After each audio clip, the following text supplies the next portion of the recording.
waxaynu nahay dalka keliya ee dastuurkiisa ay ku qoran tahay la dagaalanka argagixisada. Argagixisada waxaan u qaadanaa qofkii si khaldan ama garbareera nabadgelyo u khalkhalinaya ee dadka gardarro ku dilaya diiniyan iyo sharci kalaba dhaqan. haddii labada ilaa dastuurkeenu taagan yahay waxaan ku taaganahay waa siyaasadda. dadka dariskeena ninkii iga maarma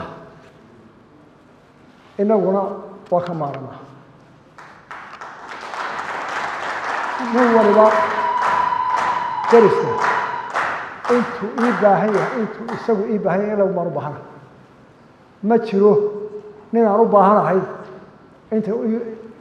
ii baahan yahay ka badan maan u baahanahay ma jiro taa aan ahaan u yahay. haddaba maxaa keenay muranka inta leeg aynu soo afgaran lahay qoradaa su'aal ay ku hadasha. waxaa arrintaa keenay lixdankii markay xorriyaddu socotay Afrika oo dhan ee shanta Soomaaliyeed ba lahaan hal la midoobo ee xisbadii wagaa jiray oo leeynayeen ee dadkuna ku jibaysaan meel joogaba labadii horta inaga ugu horxaroona waa ogtay waa taariikh markaynu ugu horxaroonayna maynaan la jeesin oo manaa inaga xorale inta kale aan soo egsato waxaynu u joognaa oo waa in shanta soo doonaa koow labadeenan xorriyadda maalmaha isku dhow qaatay waa inaynu inagu u midownaa sidii shanta kale loo keeni lahaa. halkaa waxaynu ku sadaqayn dowladdeennii in shantu isugu yimaadaan labadii isu tegay way is eedeen oo way iskhilaafeen oo dagaal baa gudahooda ka socday muddo 6 sannadood kolba heer jooga saddexdii kale maxay yeeleen saddexdaa kale Somaliland mid aanay la halgamin oona marti gelin oo aanay ka caawin maca koonfur Cabdullaahi Ciise ninkii garab socday ee adduunka kala maray Michael Maryamo waa la wadi dhaqaalay ku baxayna siimaanadii reer Somaliland bahay oo magacashooda wahay oo odag Ismaaciil Baar xaraf ka mid yahay halganka loo soo galay mid walba ee loogu dhintay maxay noqotay markay Soomaaliland qoladii ay duntay goorisu taagtay soo sano ka hor maxaa saddexdii caasimad ee soo noqday haddii Soomaaliland mid waliba danteeda raacay mid Ethiopia la dhaqantay oo Ethiopia oo intaasoo 22 Afrika hadoo intaasoo qurumada ayay wax la wadaagtay la heshiisay inagana waxay leedahay kama maarmi kartaan oo goonisma taagi kartaan mid waxay la heshiisay Kenya oo intaasoo qabiilo qurumada intaasoo afa oo wax ku darsatay oo la dhex galeen oo saamsan yihiin inagana waxay leeyihiin waad gardantihiin Soomaali ma kana maarmi karto mid wuxuu la dhaqmay afar oo la wadaagay oo isku dhex jiraan oo kala si walba isku dhex galeen haddana waxay leeyahay Soomaali ma kala goyn karto bal waxaynu weydiinaynaa ka afarta leeshii iyo ka Ethiopia-ka leeshii iyo ka Soomaaliga leeshii waynu heshiinaynaa ayaan shanta halaad horta soo baxa oo balatusa ila Soomaaliya ma jeceshiin marka anagu waanu soo aragnay oo waa ku gubanay dabka faraam la galay bal kaala marka shantiina iyo kuwa xamar jooga isu tagtaa ee midowdaan sandullaanadu ku imaanayna Soomaali baan waxaan gaaray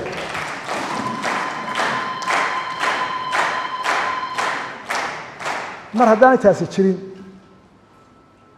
ka koonfurna wuxuu ii sheegtaa waa gardarro iyo kibir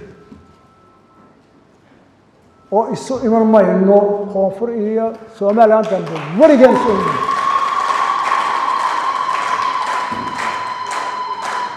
ummadda Soomaaliland ee maqlaysaana taa way ka midaysantii waayo soddonkii sano ay joogeen wixii Soomaaliland dhaqaale adduunka soo galay laga galay markii rasteer dama lagu sameeyay 1990kii buugii qoray odaygii ay halkan joogi jireen muxuu ahaa markii dambana muslim ee Ingiriiska ahaa buugii qoray boqolkiiba 4% baa kaga soo hagaagay 30 sano dakhligii soo galay Soomaaliya oo dhan Soomaaliland halka hore waanigii ku yiri halka ku wax ka bilaabmay caradii 60kii habeenkii dowladda la soo July dowladda la soo 12 wasiir baa maxaa laga siiyay 3 wasiir tacliinta gaashaandhiga iyo beeraha wax midkiisa sidii ku socotay dagaalka sidii soo kulmaa marka dee ila gobol maana reer Talyaaniye laba dawladood oo taa isku doono haynay marda saddexdii kalena iyagu dantooda qabsadeen oo qurmaan Soomaaliya la heshiiyeen inaguna aan istilay oo dhiigan isku batay war isu iman mayne ama taa maqal haddii kale inta noo lahay meesha qodob way taa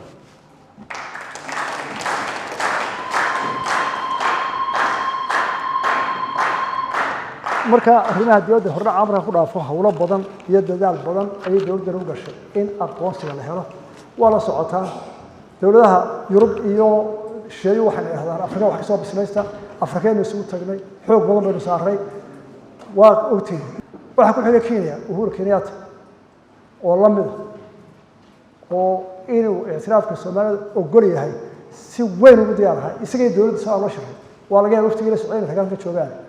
annagu Nairobi joogno isagana culaadka u jira maalintii aan ka soo degay waxaan ku yiri Afrika dhan baynu ka bisleynaa i'tiraafka iyaguna Afrika dhan bay xidhiidhka u jarayaan halkay tagaan baynu eegaynaa waayo inaga halka kuwa nagu waajib inuu aqoonsiga helo socdaaladii waxa ka mid ah dawladda Mareykanka oo si walba ugu sheegnay in aan ahayn gobol goosanaya ee aan lahayn dawlad si voluntary u heshiisay haddana ka baxday marka sharciga horgeysa waa lagu dhageysanayaa haddana dawladaha waaweyn dana badan bay eegtaan iyaga u gaar leena taada adoo barsada mooyaane ku helimaysid maslaxaad ama wax kala socdo marka waxa kale oo kamid ah qolooyinka aan tagnay imaaraadku inta badan waxaan ka hadlaynaa waa dhaqaale runtiina waa dawladda quraha aynu aad iyo aad ugu mahadnaqayno dhaqaalaha ay geliyeen dekada iyo jidadka Soomaaliland oo maanta dekada caalamku boqol iyo lix ka dhigay inteeda badan waxa dhisay dawladda Imaaraadka DP World 600 kilomitir bayst intii horena waxa 600 iyo konton wuxuu iyaga horreeyay 600 kilomitir ku daraya iyo wadadii waa dawladda qura ee lacagta inta laga bariga ku dhow maalgelisay Soomaaliland iyadoo oo la ictiraafsan ee u bareeray wixii xasarad iyo hadalka soo gaaray aad iyo aad buu idin ugu mahadnaqaynaa marka اعترافك راديتيس waxa weyn ka qaatay gudaheeda hadda seema dawladda hadda aan اعتراف hadoo ni kulamada aan اعتراف oo siyaasi ama baarlamaanka ku jiro ama xisbiga hogaamiye ama ni hore suuqa wax ka sii ahaabaha oo joogo oo ma hore siyaasadda dhigto hadaynu inagu qarannimada isla dhaawacano siyaasadda arrimaha guud way ku adkaanaysaa inagu badna waa si jiraan qaar xaloosan oo xaq shaqeeya inagu badna haba tira yaraade laakiin waa wax aan qarab ku qaadan karin aqoonsiga Soomaaliland waxa weyn nafiya ma raayo hortay in raga qaarkii uu ka soo jeedsada waa mid aan meesh qaban oo xamar waxa tahay aan soo ururiyo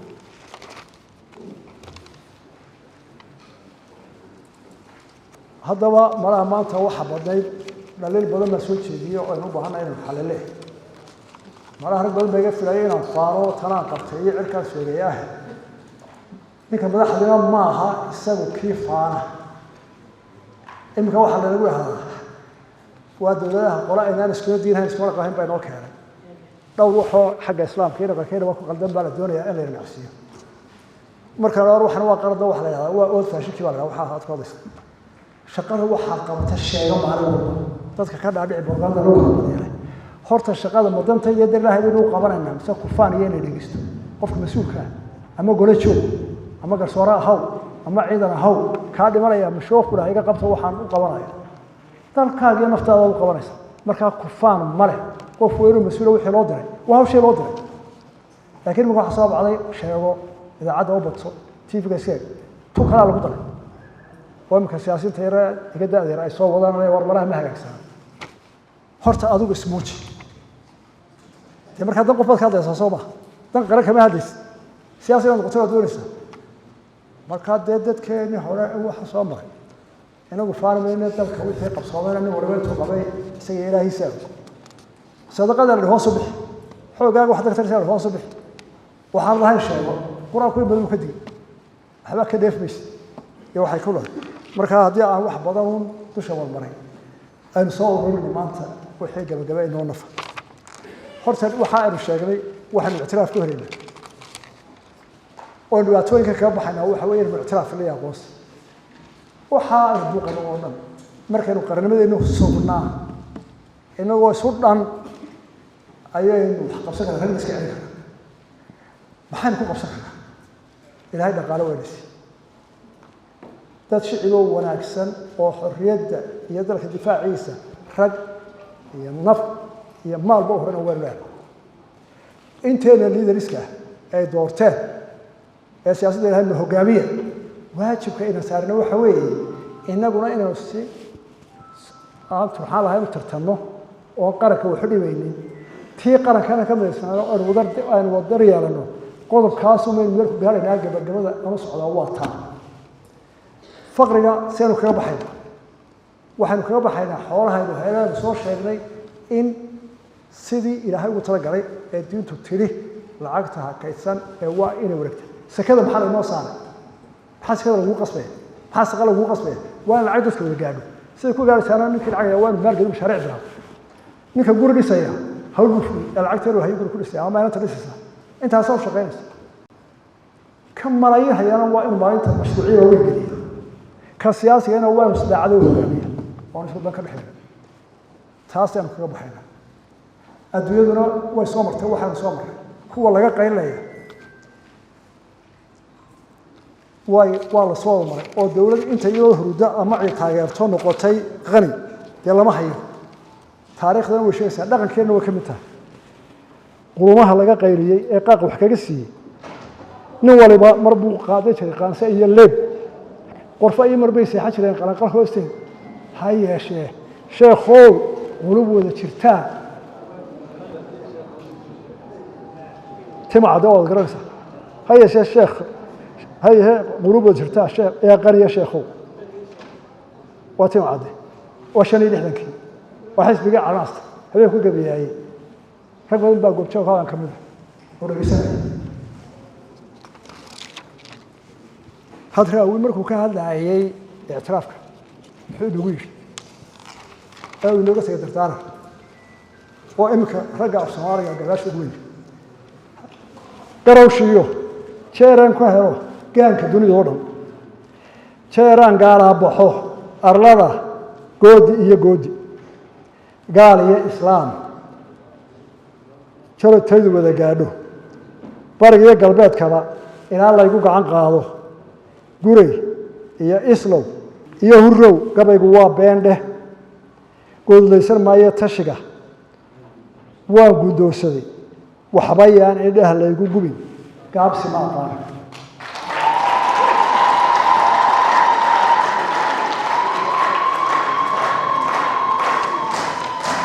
ugu dambayn shacbiga qaranka Soomaaliland guul baan u sheegay